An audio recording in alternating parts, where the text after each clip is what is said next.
How's it going, guys? This is Gabe, Trout Creek Outfitters. I'll be doing another fly time video today. This time it's going to be a jig streamer. This has been a pattern I've been using recently, and I've been calling it the Grinch, as you can probably tell why.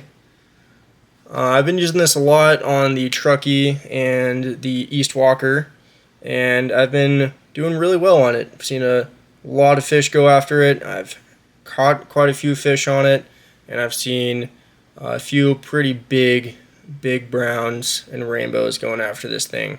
So I knew I had to tie more. I knew I had to get it out there and share it with you guys. So I'm going to show you how to tie this one. It's really quick. It's really easy. You only need a few materials. And yeah, let's get into it. So the hook we're going to be using today is going to be a size 6 AHREX mini jig barbless hook, and we're going to pair that up with a 5.5 black nickel tungsten bead. The thread I've been using for this is a Danville waxed 127 denier in olive, and that is just my preferred thread for at least this specific color. So we're just going to wrap that thread to the back here, and we're going to grab our rabbit strip, and I'm using MAGNUM rabbit strips on this, so they are quite big, but they look good. They fill out that body and that tail nice, so definitely recommend trying them out. So just going to place that on there, give it a loose wrap just to get it on there, and then cinch it down. And then from here, check and see if that's straight on the back there. If it's not, just kind of move it around with your fingers, and then you can adjust it slightly from there. So just going to wrap that around just to the back of the hook there, not quite to where it starts bending, but just right above it. So that looks pretty good. That'll work. From here, we're going to be using some Ripple ice hair. It's going to be 4 inches in the clear. So I'm just going to pull a clump of that and just going to bring them together there and just kind of spread them out so they come unraveled nicely. And then I'm going to just do a loose wrap over the top just to cinch that down yet again. And then we're going to fold that other half over the top there. So that looks pretty good. I typically like throwing about that much on there, maybe a little more. So just for the sake of the video, we'll throw a little more so you can see what that looks like. But I've been really liking this Ripple Ice fiber for the jig streamers I've been tying. It just gives a nice little something different in there. That is looking pretty good now. So there's that. I like trimming the ends of this according to the end of our rabbit strip. So right about there, I'm going to give that a snip so it's just nice and flush with the rest of that rabbit. And that's looking good. Then from here, we're going to be grabbing some olive marabou, and we're going to be placing that on top. So this looks like it'll do. So with the marabou, I like placing it not quite flush with the back there, but just a little bit behind it. Right about there. And that looks good to me.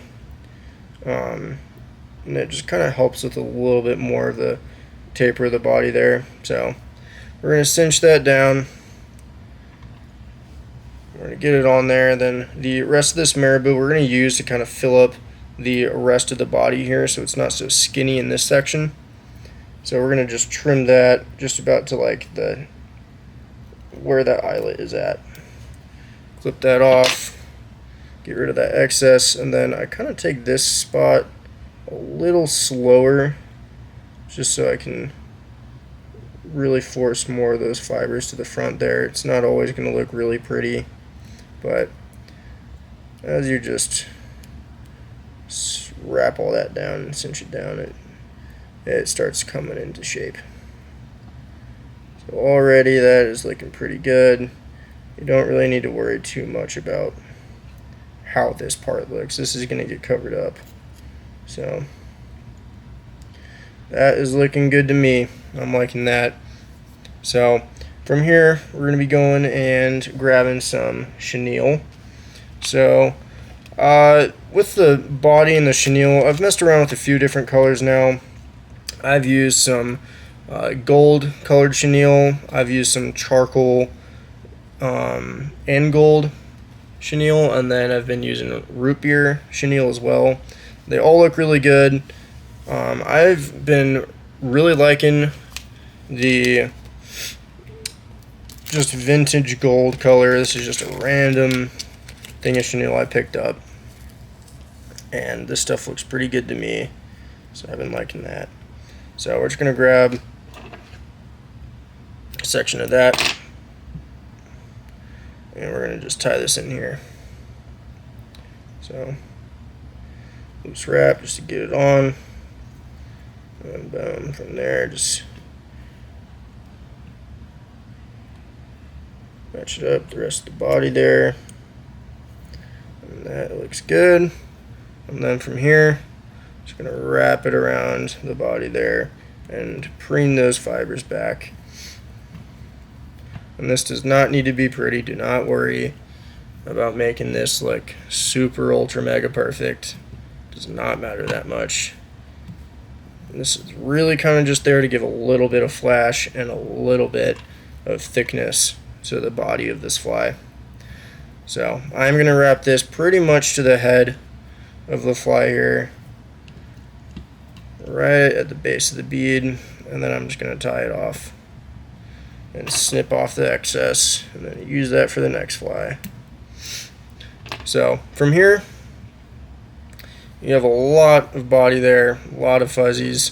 So what I like to do to try and build a little bit more of that taper there is I'm going to preen those fibers back, and then I'm just going to walk my thread back up a little bit. And that way it pushes those fibers back, and that looks pretty solid. So from here, we're going to do a dubbing loop, wrap it around a couple times, and then for the collar of this, I've been using the Magnum rabbit strip, that light olive rabbit strip, and been using that for the collar.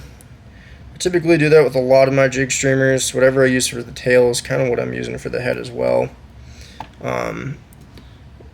Sometimes I won't get enough fiber on there with just one clip full of it, so I will grab two. And I don't mind the head of this fly being a little bulky. It yet again just helps with that body. So I am going to just like kind of spread this out a little bit and just try and get everything even on the back side here, just by just giving it a little touch, little poke, and that looks pretty good. So we're just going to spin that up using the rotary dubbing tool, and there we go, nice big ball of Grinch. So now we're just going to wrap that around, and this is going to be real fuzzy, but I like that. That works for me. So that looks good there, and we're just going to tie that off and lock that in there, and that'll do. Snip off the remaining bit of your dubbing loop. There she goes.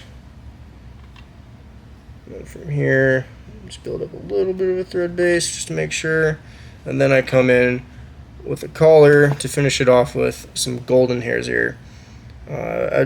You can really use any color. You can put brown in there, you can do whatever you want. I just like the golden. It just kind of matches well with this specific color of rabbit strips.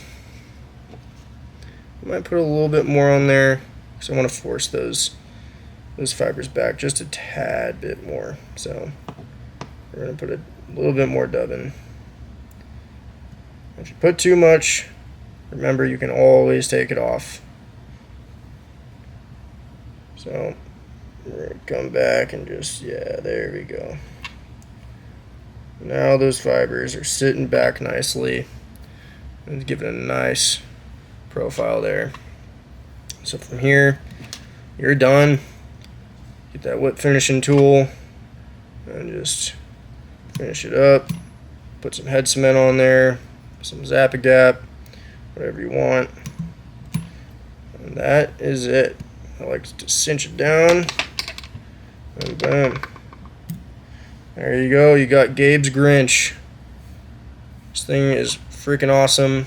I love using this thing. I can see it in the water, so I can typically see fish chasing it as well.